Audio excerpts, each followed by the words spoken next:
mempresentasikan tentang kebudayaan Minangkabau.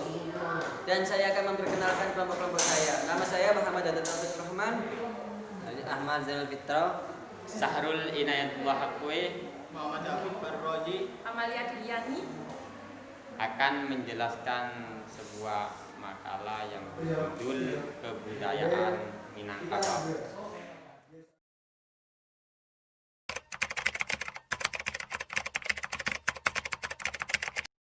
Ya, di bab pertama yaitu pendahuluan kita ke latar belakang. Manusia adalah makhluk yang diciptakan Tuhan sebagai satu-satunya makhluk yang berbudaya, di mana kebudayaan memiliki pengertian sebagai seluruh sistem gagasan, tindakan dan hasil karya manusia dalam rangka kehidupan masyarakat yang dijadikan manusia dalam proses belajar.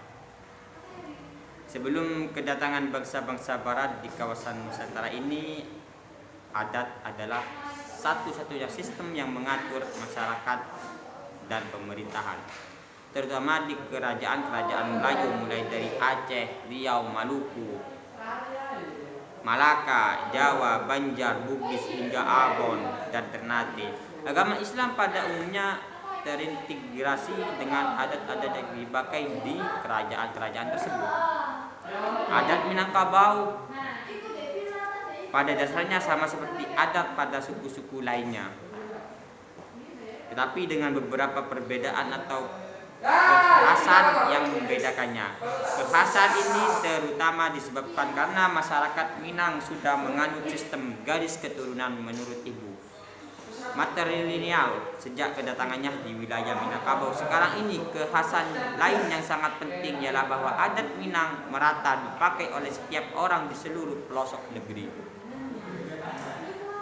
dan tidak menjadi adat para bangsawan dan raja-raja saja. Setiap individu terikat dan terlibat dengan adat. Hampir semua laki-laki dewasa menyandang gelar adat, dan semua hubungan kekerabatan diatur secara adat. Langsung kita ke rumusan masalah. Dari latar belakang kita dapat memutuskan masalah. 1. Bagaimana sistem religi di Minangkabau? 2. Bagaimana sistem organisasi masyarakat di Minangkabau? 3. Bagaimana sistem pengetahuan dan teknologi masyarakat Minangkabau? 4. Bagaimana sistem bahasa masyarakat Minangkabau? 5. Bagaimana sistem kesenian masyarakat Minangkabau? 6. Bagaimana sistem mata pencarian masyarakat Minangkabau?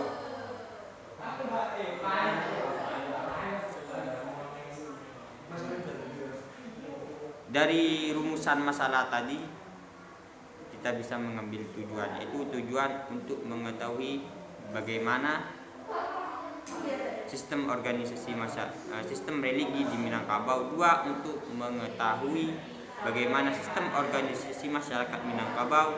3. Untuk mengetahui bagaimana sistem bahasa masyarakat Minangkabau. 5. Untuk mengetahui bagaimana sistem kesenian masyarakat Minangkabau. 6. Terakhir untuk mengetahui bagaimana sistem mata pencarian masyarakat Minangkabau. Pembahasan kebudayaan Minang. Budaya Minangkabau adalah sebuah budaya yang berkembang di Minangkabau serta daerah Rantau Minang. Budaya Minangkabau merupakan salah satu dari dua kebudayaan besar di Nusantara yang sangat menonjol dan berpengaruh. Budaya ini memiliki sifat egaliter, demokratis, dan sintetik. Hal ini menjadi antitesis bagi kebudayaan besar lainnya, yakni budaya Jawa yang bersifat feodal dan sinkretik. Sebelum kedatangan bangsa-bangsa barat di kawasan Nusantara ini, adat adalah satu-satunya sistem yang mengatur masyarakat dan pemerintahan, terutama di kerajaan-kerajaan Melayu, mulai dari Aceh, Riau, Malaka, Jawa, Banjar, Bugis, hingga Ambon dan Ternate. Agama Islam pada umumnya terintegrasi dengan adat-adat yang dipakai di kerajaan-kerajaan tersebut. Adat Minangkabau pada dasarnya sama seperti adat pada suku-suku lainnya, tetapi dengan beberapa perbedaan atau kekhasan yang membedakannya. Kekhasan itu terutama disebabkan karena masyarakat Minang sudah menganut sistem garis keturunan menurut ibu matrilineal sejak kedatangannya di wilayah Minangkabau sekarang ini. Kekhasan lain yang sangat penting ialah bahwa adat Minang merata dipakai oleh setiap orang di seluruh pelosok negeri dan tidak menjadi adat para bangsawan dan raja-raja saja. Setiap individu terikat dan terlibat dengan adat. Hampir semua laki-laki dewasa menyandang gelar adat dan semua hubungan kekerabatan diatur secara adat. Sistem religi atau keagamaan di Minangkabau, kedatangan para reformis Islam dari Timur Tengah pada akhir abad ke-18 telah menghapus adat budaya Minangkabau yang tidak sesuai dengan hukum Islam. Budaya menyambung ayam, mengadu kerbau, berjudi, minum tuak diharapkan dalam pesta-pesta adat masyarakat Minang. Para ulama yang diperoleh oleh Haji Piobang, Haji Miskin dan Tuanku Nan Renceh mendesak kaum adat untuk mengubah pandangan budaya Minang yang sebelumnya banyak berkiblat kepada budaya anisme dan Hindu-Buddha untuk berkiblat kepada syariat Islam. Reformasi budaya di Minangkabau terjadi setelah perang Padari yang berakhir pada tahun 1837. Hal ini ditandai dengan adanya perjanjian di Bukit Marapalang antara alim ulama, tokoh adat dan Candia Pandai atau Candi Pandai. Mereka bersepakat untuk mendasarkan adat budaya Minang pada syariat Islam. Hal ini tertuang dalam Adadium, adat Basandi syarat Basandi Kitabuwo, syarat mengatur atau memakai adat bersendikan kepada syariat bersendikan kepada Al-Quran. Sejak reformasi budaya di pertengahan ke abad ke-19, pola pendidikan dan perkembangan manusia di Minangkabau berlandaskan pada nilai Islam, sehingga sejak itu setiap kampung atau jorong di Minangkabau memiliki masjid. Di samping surau yang ada tiap-tiap lingkungan keluarga, pemuda Minangkabau yang beranjak dewasa diwajibkan untuk hidup di surau. Di surau, selain belajar mengaji, mereka juga ditempa latihan fisik berupa ilmu bela diri, pencak silat. Sistem organisasi masyarakat. Semenjak zaman kerajaan Pangaruyung, ada 3 sistem adat yang dianut oleh suku Minangkabau, yaitu sistem kelarasan kota Piliang, sistem kelarasan Boding Ciniago, sistem kelarasan Panjang. Dalam pola pewarisan adat dan harta, suku Minang menganut pola matrilineal yang mana hal ini sangatlah berlainan dari mayoritas masyarakat dunia yang menganut pola patrilineal. Terdapat kontradiksi antara pola matrilineal dengan pola pewaris yang diajarkan oleh agama Islam yang menjadi anutan orang Minang. Oleh sebab itu, dalam pola pewarisan suku Minang dikenallah harta pusaka tinggi dan harta pusaka rendah. Harta pusaka tinggi merupakan harta turun-temurun yang diwariskan berdasarkan garis keturunan ibu.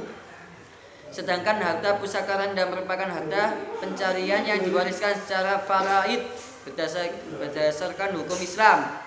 Sistem kelarasan kota Piliang. Sistem adat ini merupakan gagasan adat yang digiriskan oleh Datuk Ketumanggungan. Ciri yang menonjol dari adat kota Piliang adalah otokrasi atau kepemimpinan menurut garis keturunan yang dalam istilah adat disebut sebagai menetes dari langit, bertangga naik, menjanjang turun. Sistem adat ini banyak dianut oleh suku Minang di daerah tanah datar dan sekitarnya. Ciri-ciri rumah gadangnya adalah berlantai dan ketinggian bertingkat-tingkat. Sistem kelarasan Caniago.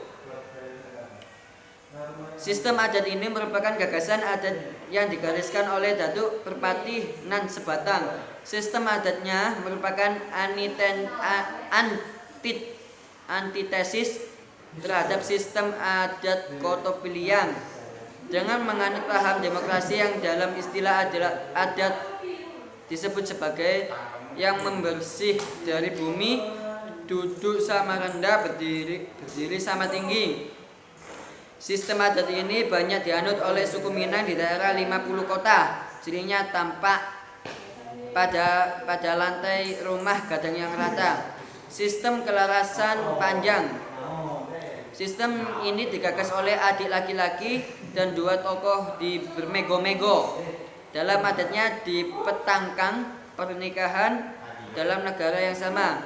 Sistem ini banyak dianut oleh Luhu, Agam, dan sekitarnya. Namun dewasa ini semua sistem adat di atas sudah diterapkan secara bersamaan dan tidak dikotomis lagi. Sistem pengetahuan teknologi masyarakat akademik adalah masyarakat yang dalam berbagai kegiatan sosial kebudayaannya menggunakan berbagai macam penada keilmuan, misalnya penggunaan angka-angka dan penggunaan bahasa. Dan menurut kajian sosiologi disebutkan bahwa masyarakat demikian adalah masyarakat yang berpikir pragmatis, egaliter, dan metropolis. Artinya mereka terbuka menerima sesuatu yang baru tanpa kehilangan identitas dirinya. Berdasarkan kajian sosial linguistik dan sosiologi tersebut, masyarakat Minangkabau secara umum dapat dikatakan sebagai masyarakat akademis. Beberapa indikasi untuk itu adalah sebagai berikut. Yang pertama, penggunaan angka bagi masyarakat Minangkabau tidak hanya sebagai penghitung dan pembatas sebuah bilangan atau penjumlah, tetapi sekaligus juga sebagai pemendam yang satu dengan yang lain. Orang Minang mengenal sistem perkembangan dan angka-angka yang genap, 2, 4, 8, 20, dan sebagainya. Bilangan 4 merupakan perimbangan antara 2 dan 2. Hal ini banyak ditemukan dalam sistem adat dan bahasa yang mereka pakai sampai sekarang.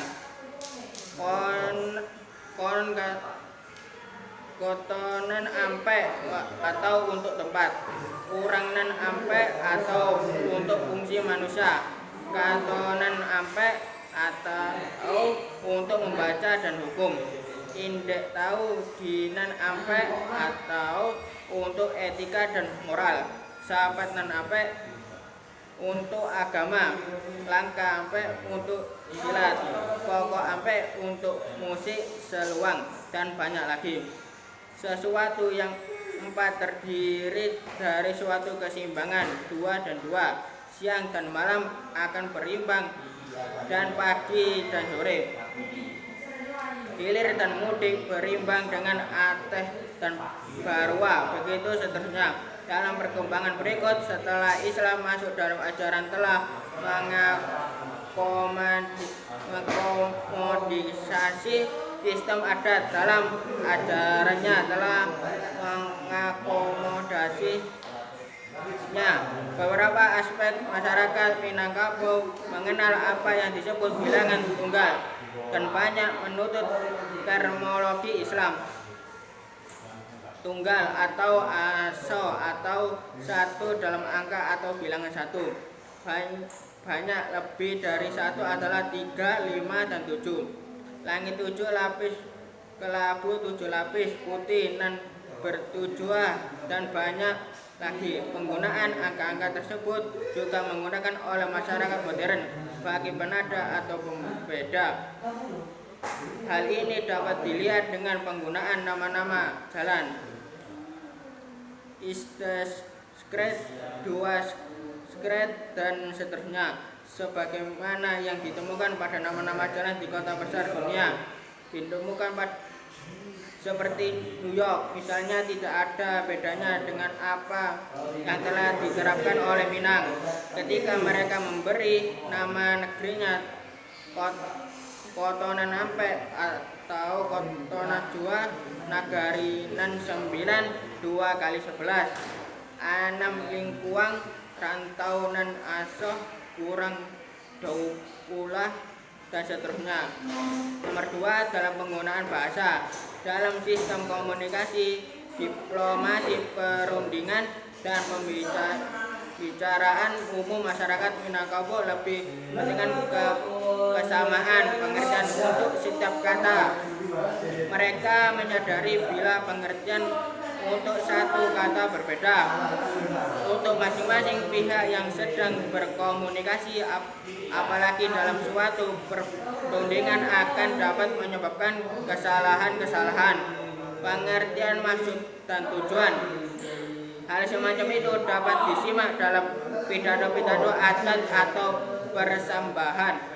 Setiap kota dapat memberikan batasan yang jelas, seperti misalnya orang Minang tidak mengenal kota biru dalam kamus bahasa. Mereka mengenal kota hijau untuk biru laut. Mereka harus menjelaskan dengan sebut nama hijau laut. Hijau seperti warna laut, hijau daun untuk warna daun, hijau pucuk untuk warna hijau muda, dan sebagainya. Memberikan batasan yang jelas terhadap suatu kata dalam kehidupan masyarakat modern ditemukan kata modern ditemukan saat mereka menyiapkan naskah perundingan, undang-undang, perjanjian, pertanyaan, kertas kerja ilmiah. Sistem sosial. Selain dua faktor di atas, masih ada beberapa kondisi sosial masyarakat Minang yang mempercepat mereka menyerap dan mengembangkan pengetahuan ilmu teknologi. Sejarah telah mengantarkan informasi sangat berharga sekali kepada kita. Orang Minang adalah masyarakat yang sangat mementingkan informasi. Selalu mereka bertanya kepada seorang yang datang, "Pak Koba, bagaimana kabarnya?" Bukan sopan alamakan dalam sejarah. Masyarakat Minangkabau dikenal sebagai masyarakat yang lebih dulu mengenal dan menerbitkan surat kabar di Indonesia. Surat kabar terbanyak yang terbit di Indonesia adalah Minangkabau. Berikut juga menerbitkan buku-buku pembuatan senjata dan PCU, merupakan home industri terbesar Minangkabau. Catatan Raffles terhadap masyarakat di pedalaman Minangkabau terhadap hal ini dapat dipelajari kembali. Menghancurkan home industri inilah yang pertama dilakukan Belanda sebelum mereka merajalela di Minangkabau. Begitu juga dengan adanya institusi perantau telah menyebabkan orang Minang menjadi sangat terbuka menerima berbagai perkembangan dan keilmuan. Karenanya sampai sekarang rantau bagi orang-orang Minang adalah jembatan bagi mereka untuk menyalurkan berbagai ilmu dan pengetahuan bagi masyarakatnya yang berbeda di negeri. Daripada dibentangkan seperti di atas, dapat dijadikan sebagai indikator bahwa masyarakat Minangkabau adalah masyarakat yang sesungguhnya adalah masyarakat yang selalu berjalan di depan dalam menyerap dan pengembangan pengetahuan ilmu dan teknologi. Bahasa Minang merupakan salah satu anak cabang bahasa Austronesia. Walaupun ada perbedaan pendapat mengenai hubungan bahasa Minangkabau dengan bahasa Melayu, ada yang menganggap bahasa yang dituturkan masyarakat ini sebagai bagian dialek Melayu. Karena banyak kesamaan kesaktaan dalam bentuk tuturan di dalam, sementara yang lain justru beranggapan bahasa ini merupakan bahasa Mandarin yang berbeda dengan Melayu, serta ada juga menyebut bahasa Minangkabau merupakan bahasa proto sampai Melayu. Selain itu, dalam masyarakat menutur bahasa Minang itu sendiri juga terdapat sebagai macam dialek tergantung pada daerah masing-masing. Masing-masing pengaruh bahasa lain yang diserap di dalam bahasa Minang umumnya dari Sengkerta Arab, Tamil, dan Persia. Kemudian kosakata Sanskerta dan Tamil yang dijumpai pada beberapa macam-macam aksara di antara Dewanagari, Palawa, dan Kawi menguatkan Islam dan diterima secara luas, juga mendorong masyarakat menggunakan abjad Jawi dalam penulisan sebelum berganti dengan alfabet Latin. Meskipun memiliki bahasa sendiri, seorang Minang juga menggunakan bahasa Melayu dan kemudian bahasa Indonesia secara meluas. Historiografi tradisional orang Minang Tambo Minangkabau ditulis dalam bahasa Melayu, merupakan bagian sastra Melayu atau sastra Indonesia lama. Suku Minangkabau menolak penggunaan bahasa Minangkabau untuk keperluan pengajaran di sekolah-sekolah. Bahasa Melayu dipengaruhi baik telah dilakukan untuk pelajaran agama Islam, pidato sekolah agama juga menggunakan bahasa Melayu pada awal abad 20. Sekolah Melayu yang didirikan pemerintah Hindia Belanda wilayah Minangkabau mengajarkan ragam dan juga digunakan oleh wilayah Johor Malaya. Namun kenyataan bahasa yang menggunakan sekolah-sekolah Belanda ini adalah ragam yang terpengaruh oleh bahasa Minangkabau. Guru-guru penulis Minangkabau berperan penting dalam pembinaan bahasa Melayu tinggi. Banyak guru bahasa Melayu berasal dari Minangkabau dan sekolah di Bukit Tinggi merupakan salah satu pusat penentuan bahasa Melayu formal. Dalam bahasa diterima bahasa Melayu, Balai Pustaka orang-orang Minangkabau menjadi percaya bahwa mereka adalah menjaga kemurnian bahasa yang kemudian menjadi bahasa Indonesia itu. Masyarakat Minangkabau memiliki berbagai macam atraksi dan kesenian seperti tari-tarian yang biasa ditampilkan dalam pesta adat maupun perkawinan. Di antara tari-tarian tersebut, misalnya dari persembahan, merupakan tarian yang dimainkan bermaksud dengan ucapan selamat datang ataupun ungkapan rasa hormat kepada tamu istimewa yang baru saja sampai. Selanjutnya, tari piring merupakan bentuk tarian dengan gerakan cepat dari para penarinya sambil memegang piring pada telapak tangan masing-masing, yang diiringi dengan lagu yang dimainkan oleh talempong dan saluang. Silek atau silat Minangkabau merupakan suatu seni bela diri tradisional khas suku ini yang sudah berkembang sejak lama. Selain itu, ada pula tarian yang bercampur dengan silek yang disebut dengan randai. Randai biasa diiringi dengan nyanyian atau disebut juga dengan si jobang. Dalam randai ini juga terdapat seni peran atau akting berdasarkan skenario. Di samping itu, Minangkabau juga menonjol dalam seni berkata-kata. Ada 3 genre seni berkata-kata, yaitu pasambahan atau persembahan, indang, dan sholawat bulang. Seni berkata-kata atau bersilat lidah lebih mengedepankan kata sindiran, kiasan, ibarat, alegori, metafora, dan aforisme. Dalam seni berkata-kata, seorang diajarkan untuk mempertahankan kehormatan dan harga diri tanpa menggunakan senjata dan kontak fisik. Sebuah pertunjukan kesenian talempong salah satu alat musik pukul tradisional Minangkabau. Sistem mata pencarian orang Minangkabau sangat menonjol di bidang perniagaan sebagai profesional dan intelektual. Mereka merupakan pewaris terhormat dari tradisi tua kerajaan Melayu dan Sriwijaya yang gemar berdagang dan dinamis. Hampir separuh jumlah keseluruhan anggota masyarakat ini berada dalam perantau. Minang perantau pada umumnya bermukim di kota-kota besar seperti Jakarta, Bandung, Pekanbaru, Medan, Batam, Palembang, dan Surabaya. Di luar wilayah Indonesia, etnis Minang banyak terdapat di negeri Sembilan, Malaysia, dan Singapura. Lanjut ke bab yang ketiga yaitu penutup. Kesimpulan, kebudayaan Minang memiliki ragam budaya yang memiliki potensi besar bagi kekayaan kebudayaan Indonesia. Orang Melayu umumnya diidentifikasikan sebagai orang yang tinggal di tanah Melayu, beragama Islam dan melaksanakan adat istiadat Melayu.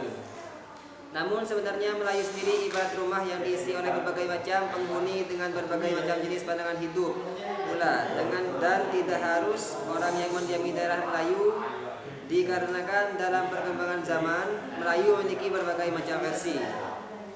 Namun keanekaragaman yang ada dapat memberi warna baru bagi kekayaan kebudayaan Indonesia yang perlu diketahui dan kita lestarikan. Saran keanekaragaman budaya kebudayaan Indonesia terutama kebudayaan Melayu harus senantiasa kita jaga dan kita lestarikan. Mulai dari memperkenalkan kebudayaan kepada tiap-tiap generasi, diantaranya melalui pendidikan kebudayaan Indonesia. Perlu diadakannya penelitian lanjut mengenai kebudayaan Indonesia, terutama kebudayaan Minang, untuk mengetahui seluk-beluk sejarah dan perkembangan kebudayaannya. Demikian dari kami. Wassalamualaikum warahmatullahi wabarakatuh.